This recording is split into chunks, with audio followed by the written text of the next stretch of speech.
And welcome to College Football Tradition, a history of American college football. We are rounding out the 1870s with our article on thousands in Hoboken, 1879. We're going to be talking about that Princeton and Yale rivalry and how dominant that rivalry was to the first decade of the sport. My name is Brian Partika. I'm joined alongside Jacob Vanderford, my bro host and co-host for this series. So we'll talk about that thousands in Hoboken because there were thousands of people who came out for this 1879 national championship game at St. George's Cricket Club in Hoboken, New Jersey, where Princeton and Yale they played to a 0-0 draw. How exciting is that one? Another one. Another Once again. I mean, please, can we just score, please? Somebody kick it. somebody Somebody convert a kick for the love convert of the Pete. dang kick. Princeton was Ah, the reigning undisputed champion. They went 6-0 in 1878. They were really dominant. Their last defeat didn't come well, came actually in April of 1877 against Harvard, and that was recognized as a continuation of the 1876 season. So they haven't lost in years up to this point, and obviously this draw continues that. 1879 was pretty substantial for some of the programs that exist today.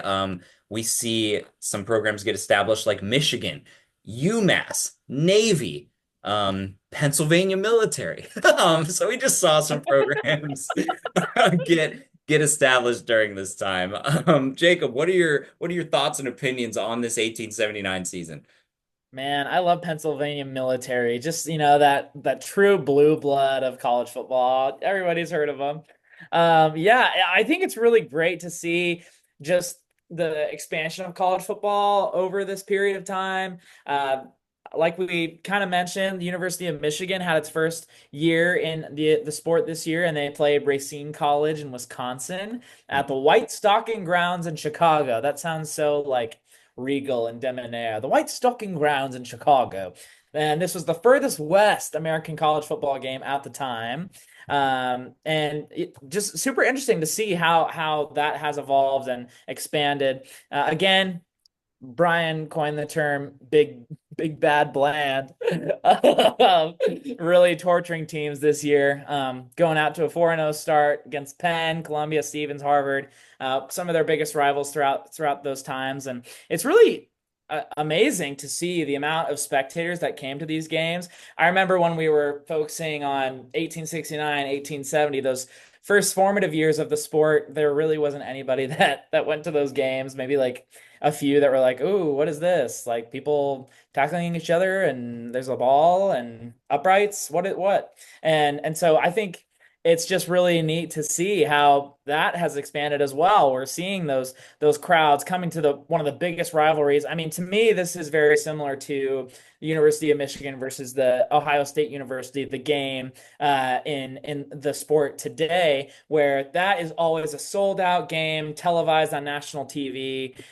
So this Princeton Yale was the game of that time.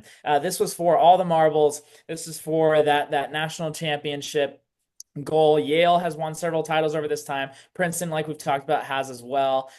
Looking through kind of the breakdown of who has won those national champions over the years.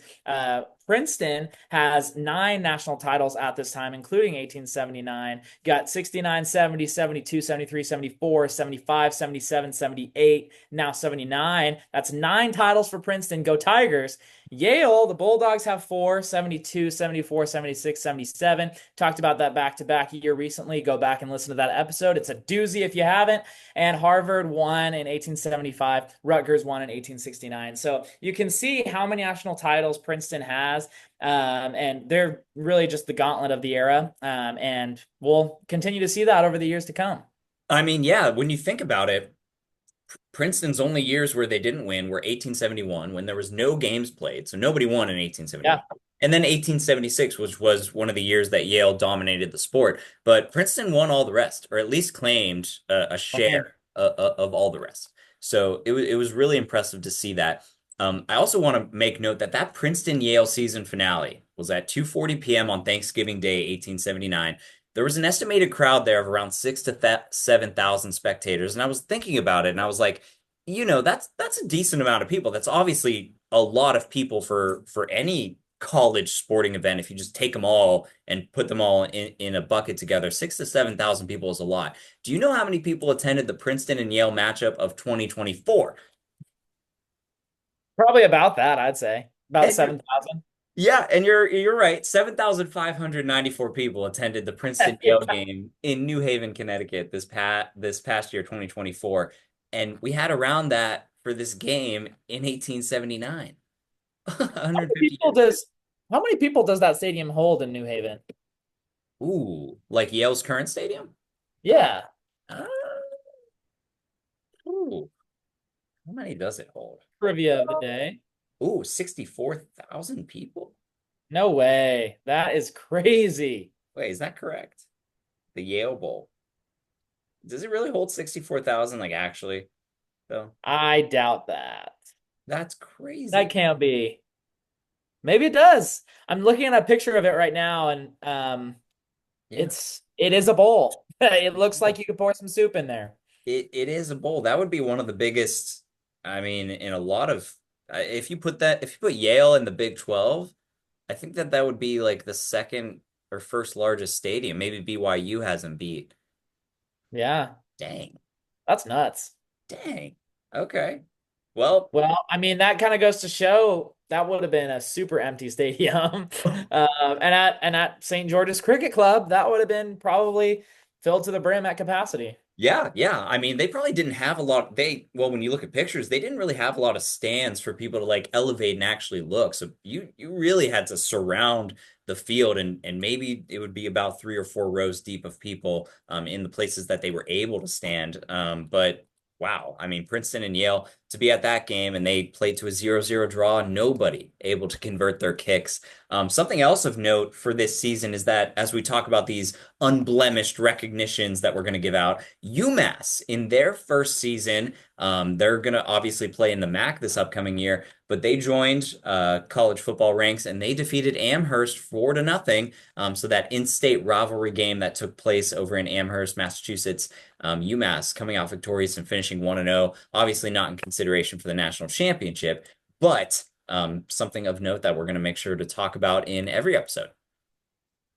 Yes, sir. Good stuff. Good stuff. So to recap some of our national championships, Jacob broke down the number of national championships that each team claimed during the first decade of the sport. But we're going to do this at our end of decade episode for every sport. Our college football tradition national champions from 1869 to 1879. 1869 was obviously Princeton and Rutgers, who split meetings. 1870 was all Princeton. 71 was no games. 72 Princeton and Yale. 73 Princeton. 74 Princeton and Yale. 75 Harvard and Princeton. 76 was all Yale. And then 77, 78, and 79 are very similar to 72, 73, 74 in being that it was Princeton, Yale, Princeton, then Princeton, Yale. So a lot of titles for Princeton over those years, outside of that one outlier for Yale. And our pick one champions, we go Princeton, Princeton. Then we go no team in 71. Then we go Princeton, Princeton, Yale, Princeton, Yale, Yale, Princeton, Princeton. So those two teams complete dominance over the first decade. I feel like you could make a mixtape over that, like Princeton, Yale, Princeton, Princeton, Yale. Yale. Yeah. Yeah. That would hit. Yeah, it's just great. Like I think now today, like you could, they could be equivalent to like Alabama those years that Nick Saban was winning all those national titles. Bear Bryant, like stuff like that, where like it's just constant. Like you know that they're gonna be there. Like Princeton and Yale, you know, they're just like steadfast teams that are always going to be in a national title or competing for one. So just the audiences and spectators better get used to that. Oh, I know. Absolutely they should. So it's definitely two of the sports dynasties, and we saw really our team of the decade, in my opinion, is Princeton. Who do you got, Jacob? Yeah. It's got to be Princeton. I mean, they've won 9 national titles, and like you talked about, two of those were shared with Yale. So it's like you can't really give it to anybody else. Yeah, yeah, absolute dominance from the Tigers, and we'll get into the 80s where we see a little bit more Yale than I think we were seeing in the 1870s. But yeah, I'm excited to get into those decades as well. Yes, sir. Off we go into the 80s. Off we go into the 80s. Let's get retro. Well, Eh. Pull out some leg warmers, get a little blowout going. Oh my gosh. Well, I don't got anything else on the 1870s. You got anything to wrap it up? No, let's get it rolling. We'll move it out. All right, perfect. Well, for Jacob Vanderford, I'm Brian Partika. This is A History of American College Football, 1879. We will catch you next time.